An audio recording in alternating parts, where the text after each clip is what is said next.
ఎలా ఉన్నారు? బాగున్నారని బాగున్నానండి. ఇవాళ మీ ముందుకి నేను పుదీనా పచ్చడి తీసుకొచ్చాను. యాక్చువల్లీ పుదీనా పచ్చడి కొత్తిమీర కాడలు, కొత్తిమీర వాడేస్తాం, కాడలన్నీ వదిలేస్తాం. సో కాడలన్నీ పడేయడం నాకు ఇష్టం లేక సో కొత్తిమీర కాడలు కూడా కొంచెం కలిపేసేసి నేను పుదీనా పచ్చడి చేసేస్తున్నాను. సో పుదీనా కూడా మనం ఒక దాంట్లో వాడేస్తాం, కొన్ని ఆకులు మిగిలిపోతాయి, అవి తర్వాత మళ్ళీ మనం వాడడం, అవి పాడైపోతాయి.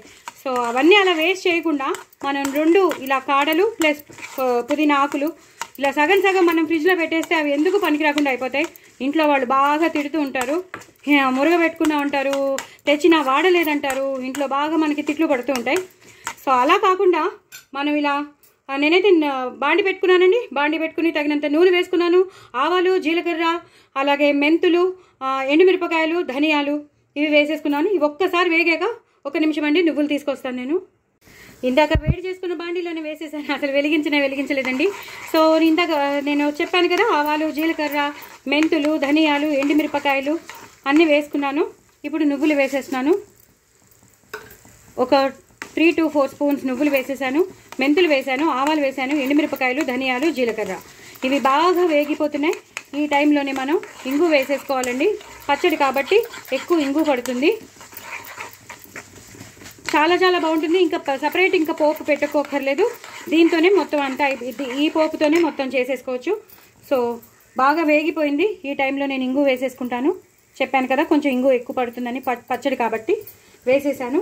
ఇప్పుడు మనం పచ్చిమిరపకాయలు వేసేసుకుందాం. ఇందాక ఎండుమిరపకాయలు వేసా. సో 8 పచ్చిమిరపకాయలు, 8 to 10 పచ్చిమిరపకాయలు ఉంటాయి పెద్ద పెద్దవి. దాంతోపాటు కరివేపాకు కూడా వేసేసాను.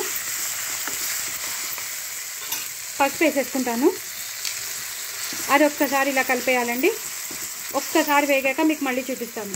సో బాగా వేగిపోయిందండి. ఇప్పుడు మనం తరిగి పెట్టుకున్న పుదీనా అలాగే కాడలు చెప్పాను కదండి, అంతా కొత్తిమీర అంతా కాడలు, పుదీనా మాత్రం ఒక కట్ట నేను వాడేశాను, ఒక కూరకి వాడేశాను, మిగిలిపోయిందని అది కూడా వాడేశాను.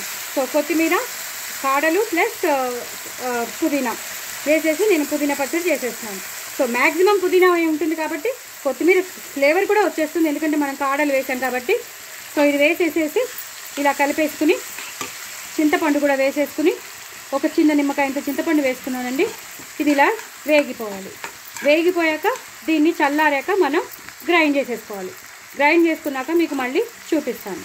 సో మీకు 3 minute వీడియోస్ కావాలి కాబట్టి నేను ఇప్పుడు ఆఫ్ చేసేస్తున్నాను, వీడియోని ఆఫ్ చేసేస్తున్నాను. ఇది వేగాక నేను బంద్ చేస్తాను. ఎక్కువ మరీ మాడిపోకూడదు, దీని కలర్ మారిపోకూడదు, ఇలా గ్రీనిష్గానే ఉండాలి.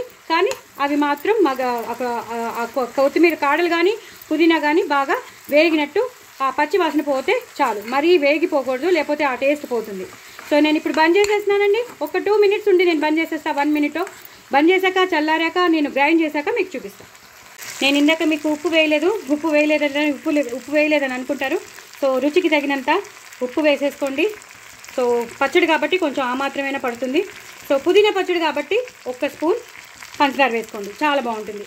1 స్పూన్ పంచదార వేసేసుకోండి. అయిపోయింది, ఎండు కారం లాంటివి ఏం వేయక్కర్లేదు. సో నేను గ్రైండ్ చేశాక చల్లారాక గ్రైండ్ చేశాక మీకు చూపిస్తాను.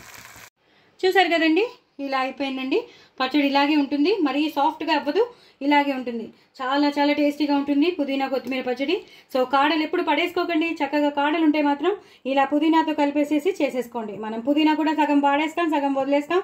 అది పాడైపోకుండా ఉండాలంటే ఇలా కొత్తిమీర కాడలు ఇలా పుదీనా కలిపేసి చేసేసుకోండి. చాలా చాలా టేస్టీగా ఉంటుంది పచ్చడి మాత్రం. వేడివేడి అన్నంలో నెయ్యి వేసుకుని తిని పక్కన వడియాలో అప్పడాలో ఏవో ఒకటి నంచుకోండి, అదిరిపోతుంది. నా ఛానల్ మాత్రం సబ్స్క్రైబ్ చేసుకోవడం అస్సలు మర్చిపోద్దండి. బాయ్ అండి.